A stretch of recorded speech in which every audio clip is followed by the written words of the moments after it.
Another advanced technique that many labs may not currently be equipped to perform is cylindrical surface unwrapping. Our CSU2 is an optional accessory for the Discover, which enables examiners to create flat, two-dimensional images of a finger mark left on a three-dimensional cylindrical surface. That could be a tool, a pen, or perhaps, like in this example, a fired bullet casing. Previously, this was a highly complex technique. We need to know the diameter of the cylinder before capturing multiple images of our evidence at known rotation angles.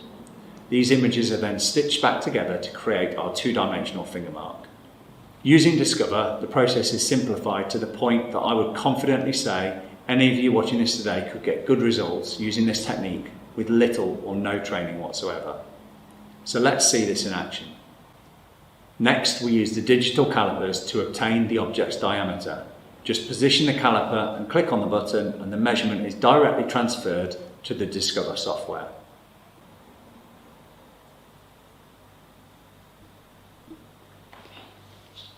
Now we have this information, we can initiate the cylindrical surface unwrapping examination.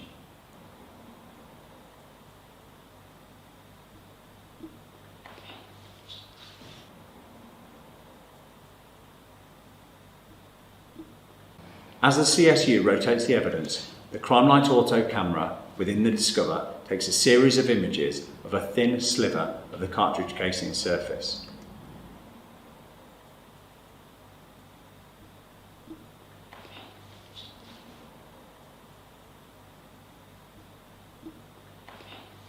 As you can see on screen, the Discover software is automatically stitching these images together as a single, flat, two-dimensional image. It really is as easy as that.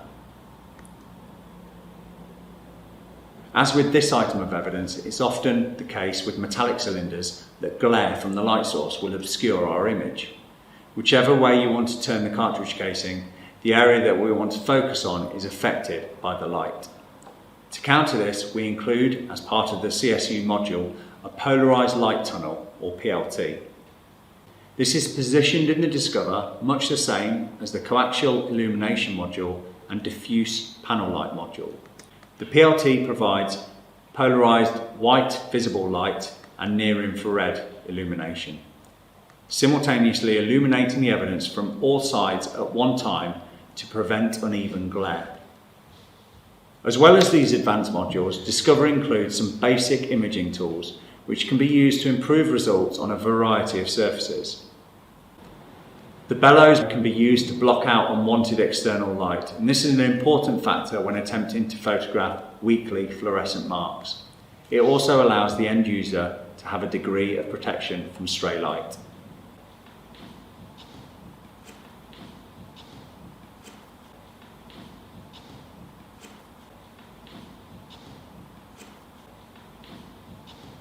The system also includes an oblique illumination module, which comprises of UV and visible white light sources that we can freely move around the evidence to provide illumination from any angle.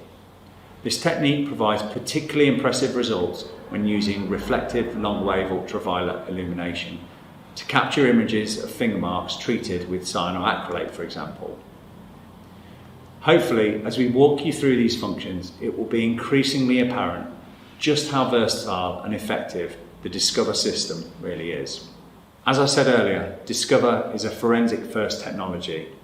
This means that nothing has been shoehorned in. Nothing involves adapting consumer tech for forensic applications. Every single element of the system has been built around the forensic examiner and is designed to get the best possible results in real-world scenarios. And don't forget, while the laboratory system is a fantastic piece of kit in its own right, Discover is a two-part system, and at any time, the CrimeLight Auto can be undocked and used at the crime scene or elsewhere in the laboratory. Like I said right at the top of this webinar, there's absolutely nothing out there right now that competes with this technology. It's uniquely versatile, it's incredibly intuitive, it's easy to use, and it enables examiners to consistently deliver high-quality results. If you hadn't guessed, I'm extremely excited about this product, and I could carry on talking about it all day, but I'm aware that we have time constraints on us, and I imagine that you may well have a lot of questions that you'd like to ask. So what we're going to do now, as always, is bring this part of the webinar to an end and switch our cameras over to our live question and answer session.